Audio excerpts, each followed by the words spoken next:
Afritruth, the untold story. They came with crosses, contracts, and chains. Not just to steal Africa's gold, but to steal Africa's future. What they left behind wasn't just slavery, it was a system designed to keep us down forever. If you care about Africa's freedom, subscribe now, because this story must be told. Then, the storm came. At first, it was quiet. Whispers on the wind. Rumors carried by traders from faraway lands. Stories of strange people with pale skin, speaking in tongues our ears had never heard before, wearing fabrics our looms had never woven. They arrived not with armies, but with gifts. Beads. Mirrors. Metal tools. Things that glittered and caught the eye, things that made children curious and made some elders wonder. They smiled. They bowed.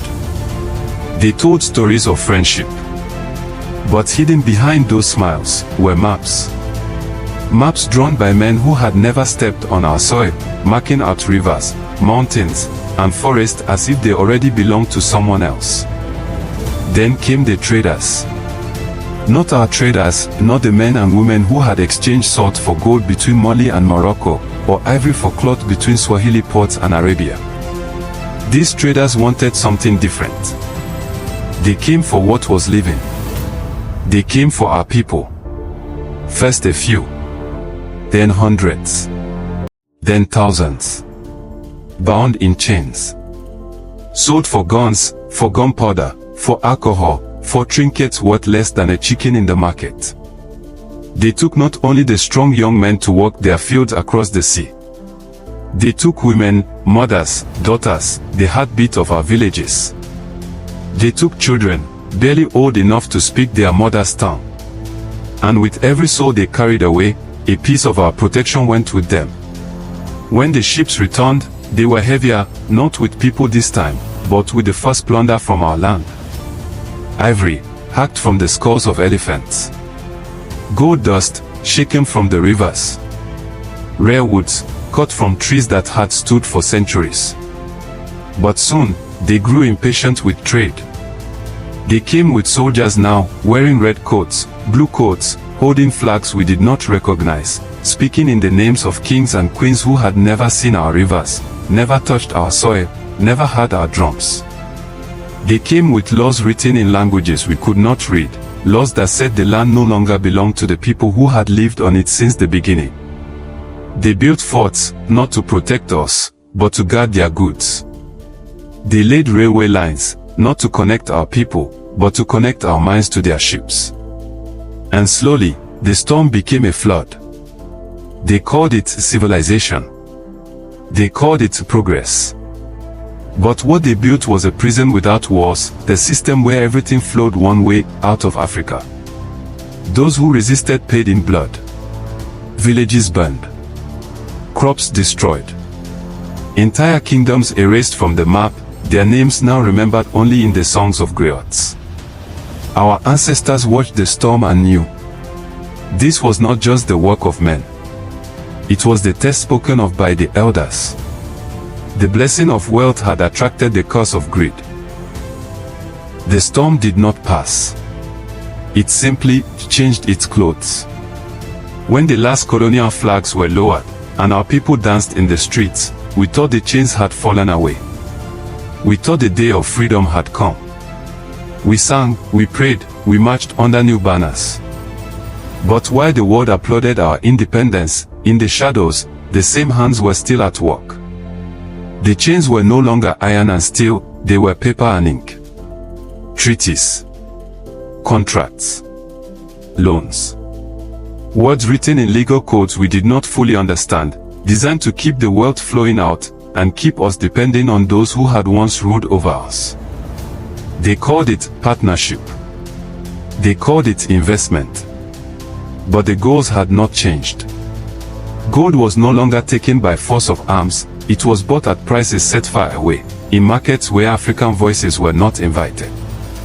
Oil flowed, but the profits flowed faster, into foreign banks, into foreign hands. Diamonds sparkled in display cases in Paris and New York, while in the villages where they were mined, children walked barefoot to school, if there was even a school. The same roads and railways the colonizers built to take our resources now carried them under the flags of free trade. But this trade was never free. For every barrel of oil we sold, we imported refined fuel at double the cost. For every ton of cocoa shipped away, we bought back chocolate for 10 times the price. Our farmers grew the crops, our miners dug the minerals, but the wealth was counted in foreign currencies, in foreign vaults. And the saddest part, many of the hands signing these deals were our own. Our leaders, dressed in fine suits, smiling at foreign capitals, shaking hands under chandeliers. They returned home with speeches of progress and development aid bought with the very wealth that had been taken from our soil. The world told us to be grateful. Grateful for loans that came with interest so high our grandchildren would still be paying. Grateful for schools built with money that had been stolen from the ground beneath those schools. Grateful for electricity that lit up factories owned by companies from the same nations that had once flown colonial flags over our lands. But we knew the truth. We could see it in the dust on the faces of miners who worked all day for a wage too small to feed their families. We could hear it in the coughs of oil workers living near gas flares that burned day and night. We could feel it in the empty pockets of farmers who had sold their harvest for less than it cost to grow it. This was not freedom. It was colonization wearing a new mask. A mask of business suits instead of military uniforms. A mask of cooperation instead of conquest. And the strangest thing, the world still acted as if Africa was poor. They made documentaries about starving children, about underdeveloped nations. They spoke of us as a charity case, while their companies took the minerals that powered their phones, their cars, their cities. We were told to be thankful for crumbs, when the bread was baked from our own wheat. We were told to be patient, when the clock was ticking in someone else's time zone. We were told to look up to them, when the very ground beneath our feet was richer than theirs. Our wealth had always been more than minerals. It was in our people. It was in our land. It was in the rivers that never ran dry and the forests that breathed life into the world. But as long as they could convince us that our value was only in what we could dig up and ship out, the cycle would never end. And so the storm went on. Not in lightning and thunder, but in contracts and boardrooms. Not in battlefields, but in banks. The fight didn't end when the shackles fell. The real battle was written thousands of years ago. In part 3, we open the prophecy they never wanted Africans to read. Hit subscribe so you don't miss it.